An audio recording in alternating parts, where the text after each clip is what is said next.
What up, YouTube? It's your boy JusRzd, and today we gotta talk about it. We gotta talk about the new episode of Bleach, the 1,000-Year Blood War. Man, not gonna hold you. I forgot how weird this fight was. Very weird and low-key a little disturbing.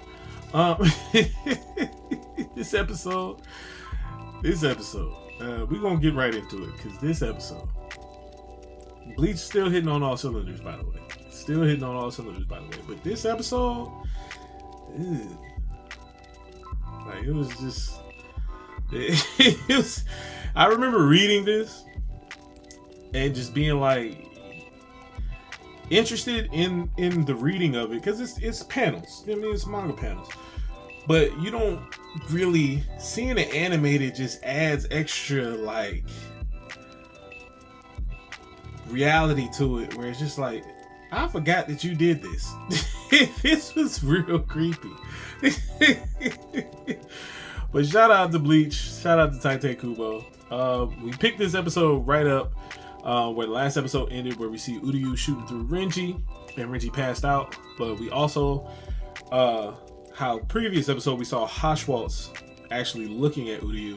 Now we see Lily Bado, the sniper, looking at Uryu through the scope as well to, I guess, make sure that he finished the job as far as with Renji, and just watching that fight. And then he picks back up with the captain squad that was running around. He sees them gathering back up together, and just instead of deciding to take a shot at him, he just kind of sits back and observes. And then we cut to Captain Kuratsuchi and Kenpachi, and they're still talking junk. They're still running. And they end up actually running into Pernida. And Pernida, for those who don't know, is actually I believe it is the left arm of the Soul King, because I think Ukitake has the right arm of the Soul King. I believe Pernida is the left hand of the Soul King. But nobody else knows that up until this point. They just know Pernida is a weird character. So Kenpachi is kind of thinking out loud. Kuratsuchi keeps asking him, like, are you asking me a question or are you just talking out loud? Like, I'm confused. They're constantly throwing jabs at each other. It's kind of funny. Low-key is kind of funny. Kenpachi then disregards what Kuratsuchi says and goes and attacks Pernida.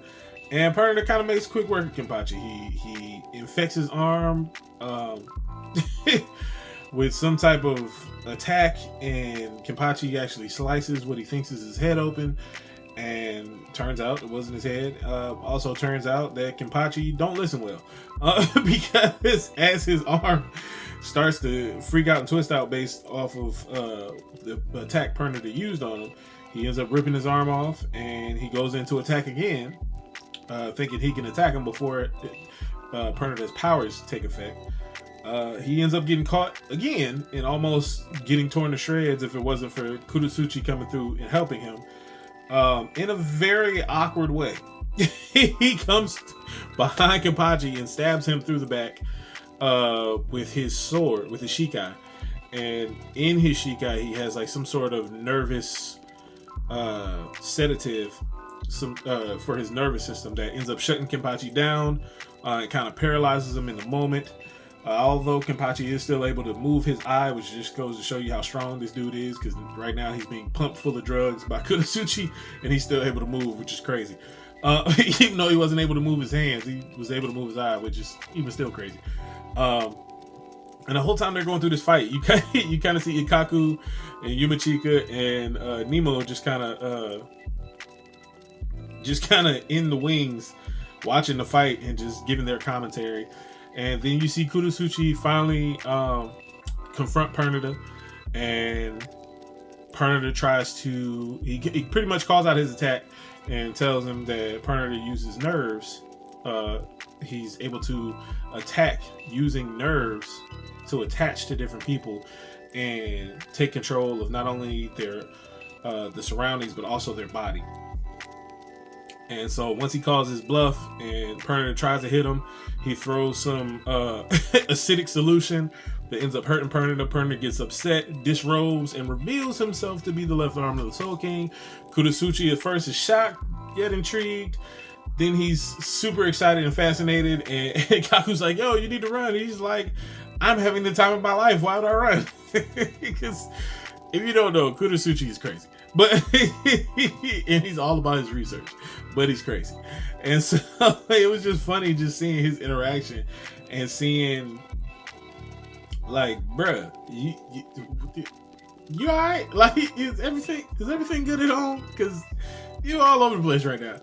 But we see them go back and forth, exchanging attacks. Kurosuchi just delighted in this fight.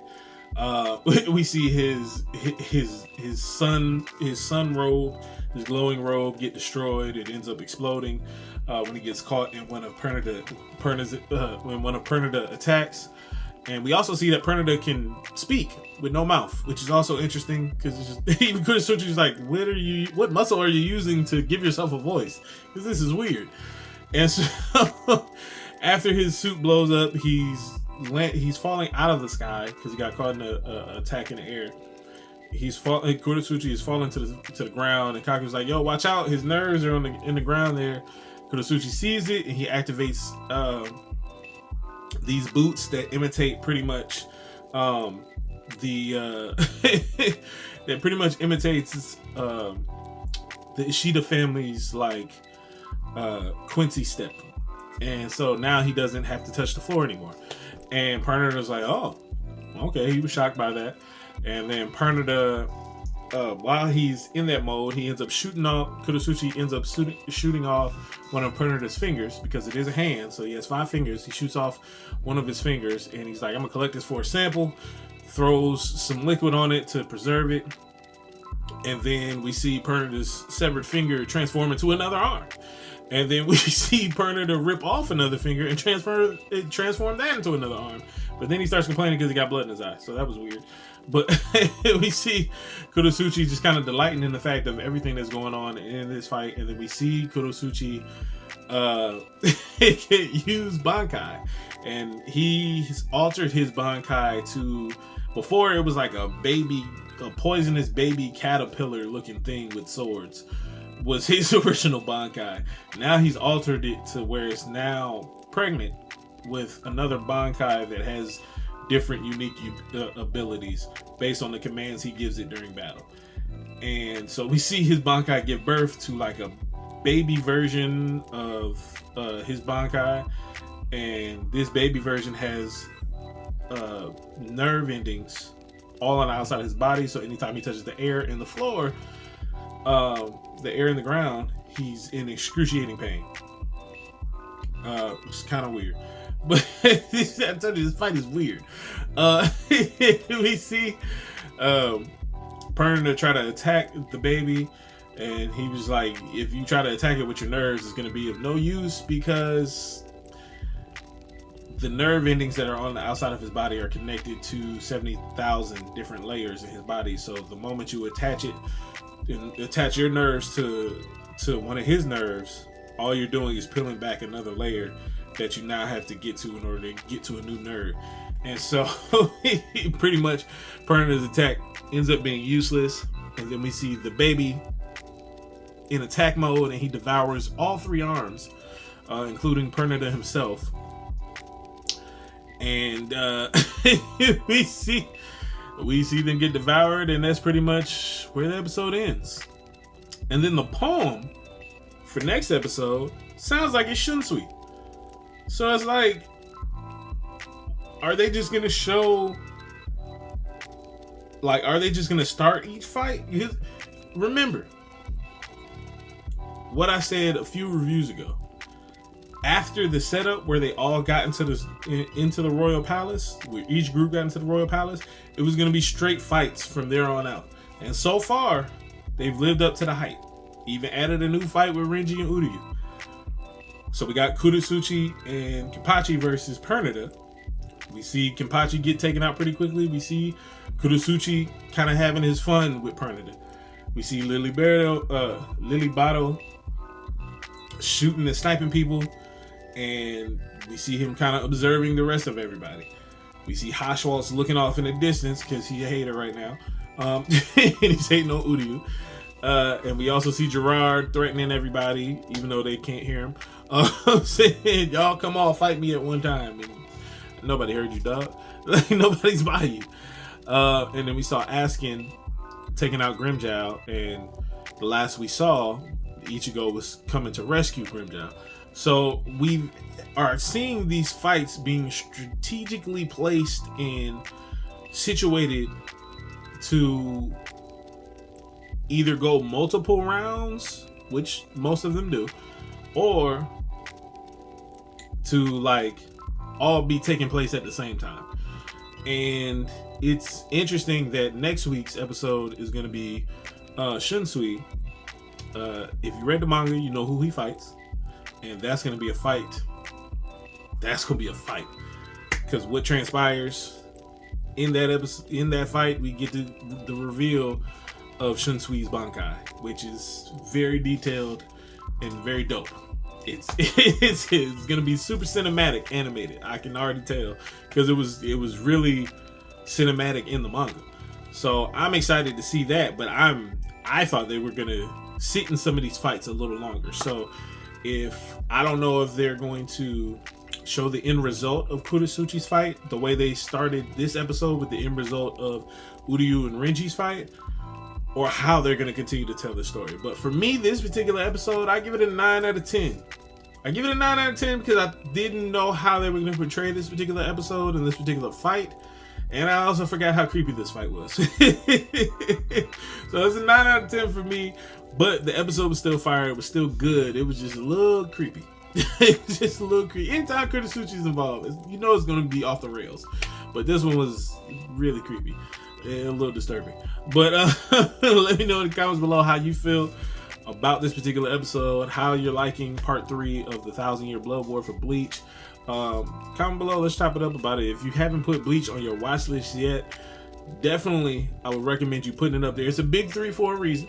If you haven't seen any of Bleach yet, I would recommend that you would Google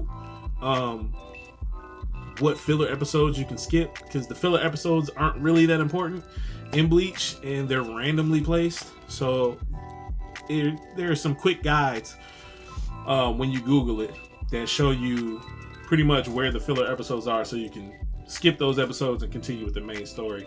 And so that way you can get all the way caught up and then start watching the 1,000-Year Blood War, because they've been on one, especially in part 3. It's been new fights that weren't in the manga. It's been new story developed and context given that wasn't given in the manga. So they've been going in part 3. So I'm excited to see these next few fights and see how these episodes pan out. It's been 13 episodes every quarter, and so far in this particular season, it looks like it's going to be another 13, and I'm here for it. They've been killing it so far. I'm excited to see how you guys feel about it. Like I said, comment below, we can chop it up. But don't forget to like the video. Don't forget to share the video.